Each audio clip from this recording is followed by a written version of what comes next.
Hello, fellow traders. 'Tis I, the Rumpled One, coming to you Friday, April the 15th. The year's 2022. Let's talk trading. Weekly wrap up. These videos are for educational purposes. Your results may differ from mine. So, we'll take a look at the week. All the weekly gaps have filled. The price right now is 28 pips above the weekly open. We're 89 off of the low and 86 off of the high. Today, it's not a good day to trade. It's banks are closed over in the UK, and the price is just acting weird. No reason to get chopped up in this mess. The spreads were whacked. It's just not a good day to trade. So that's why the video is coming to you a little bit later, but I thought I should wrap up the week for you just to be complete. As you can see, a couple of days ago, we left the opening range for the week. There was an inside bar here. We broke the bottom and the top, or the low and the high of that bar. Profits to be made there. You can see we've dipped in the opening range today and yesterday, and then we moved up and out. We are 465 pips below the yearly open. And you can see here, we put in the yearly low a couple of days ago. And once again, we talked about the inside bar. You can see we're above it. And there was inside bar action on the daily and the weekly. And there's a few on the monthly. The range today is only 37 pips. Once again, not a day to trade. It really isn't. We've been just barely moving back and forth between the buy zone. This is one of those days where somebody would say, yeah, if you trade at the buy zone, you get chopped up. Well, partially that's true, because you can see it's obviously not doing what it normally does here. And most of this action is basically the bid and the ask getting changed. It's not really traders placing trades for the most part. You almost have to be crazy to want to trade in this mess. Range is too low. You can look at the H4 candles. There's just nothing there. We did not hit the pivot. So we missed the pivot today. And we've got, wow, 1, 2, 3, 4, 5, 6 missed daily pivots so far this year. And you can see we're below them. So maybe if the pound moves up, they'll take out a few of those pivots. On the week, we took out this week's pivot, but 2 weeks ago, that pivot still missed. Yesterday, it acted like it wanted to take out the pivot, but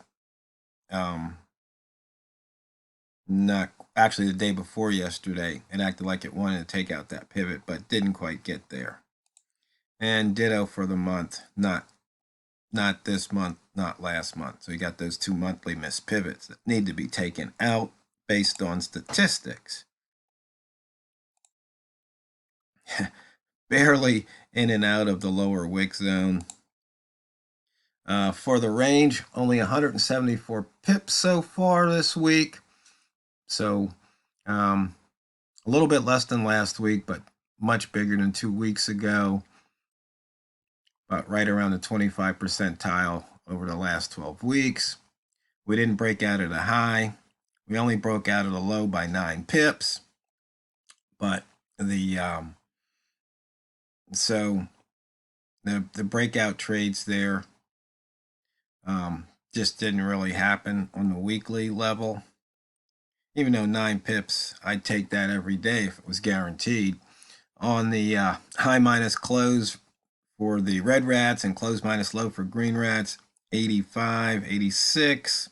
High minus close minus low, 89. So those traders were rewarded. Buy zone traders off of the weekly, 113 high minus open and 61 open minus low.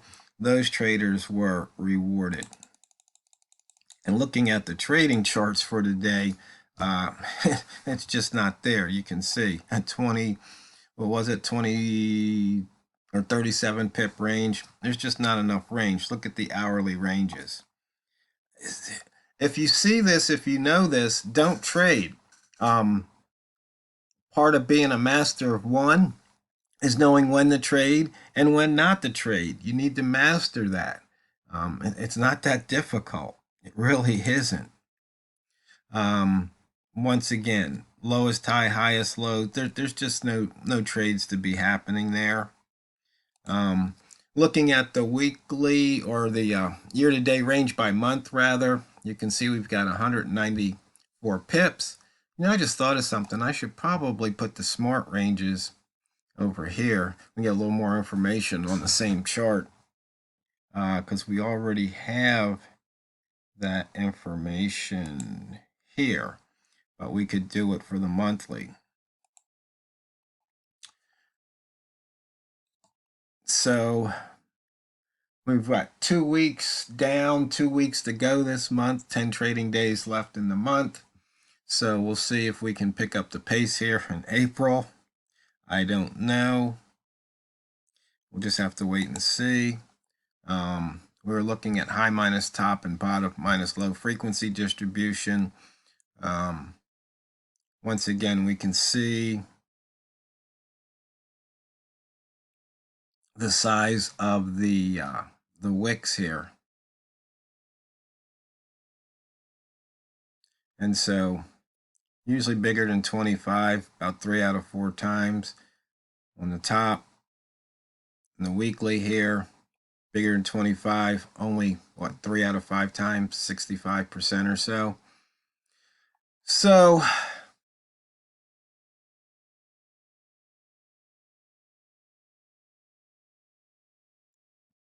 you can see that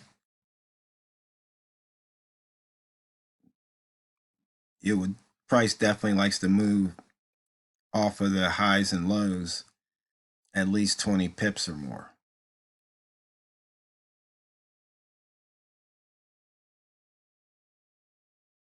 I'm trying to remember. I don't really think I had any questions. A few people sent well wishes and compliments. I'm glad you guys are enjoying the videos.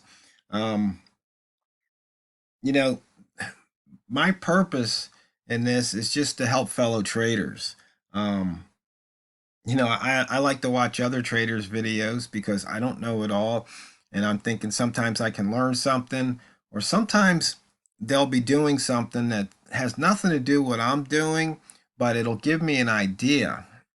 And so that's why I do it. Now, that might go, you might think that goes against the master of one. And to some extent, it does.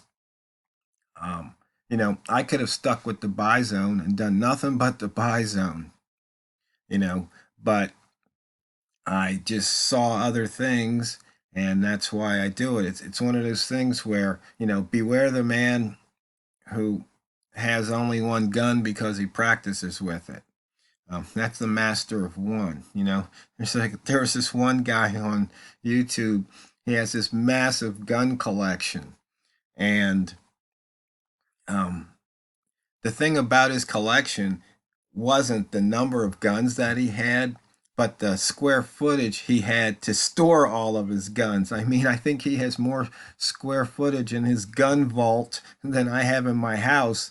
And I believe he probably didn't show his entire gun vault. But I mean, it was massive.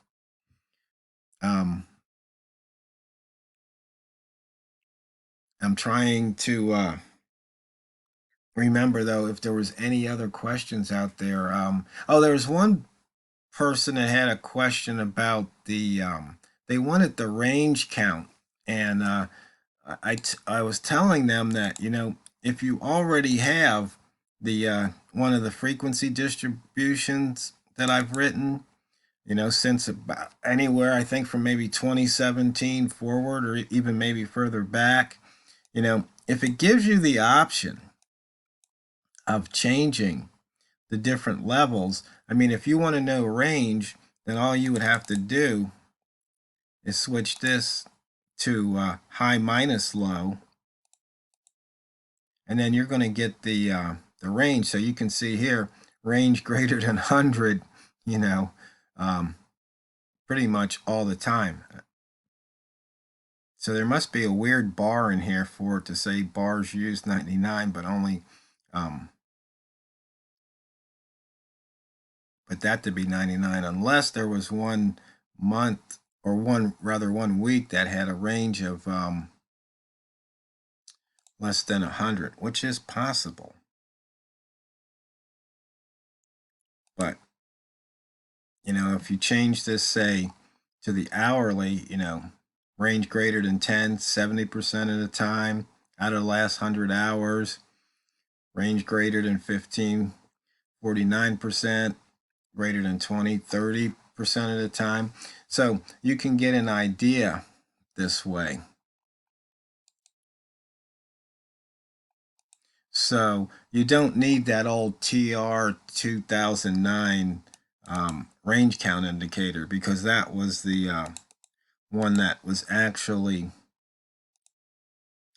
before, you know, that was a building block. I went from that into a completely versatile indicator, so the user can pretty much tailor it to what they want. So this is the 2020 one, and I think I added a couple of filters in the 2021, and then in 2022 I added moving average, so you can actually run frequency distributions based off of moving averages, because some people like squiggly lines. So this is just a tool, so I try to make it, you know, as versatile, so as many traders, you know, as possible, you know, they can use it for all the different things that, you know, they might want to run frequency distributions on. And if you have any ideas, let me know. Sometimes I'll do them and sometimes I don't. It just depends, either one, on, you know, how complex it is, two, whether or not I think it makes sense, and three, if I've got the time to do it. So, you know, those all play into it. So, fellow traders, that pretty much wraps it up for the week. I hope you had a profitable week. Definitely the past couple of days, and if you caught it, there was a lot of pips to be made. And it's a holiday weekend, Easter weekend coming up. So if you celebrate, I hope you enjoy your celebration. If you don't, that's okay. And I hope you all have a fun and safe weekend. And hope to see you back on the next trading day. And when you sit down at your trading terminal, as always, remember, it's not what you trade, it's how you trade it. So go out there and drain the banks. This is the Rumpled One, over and out.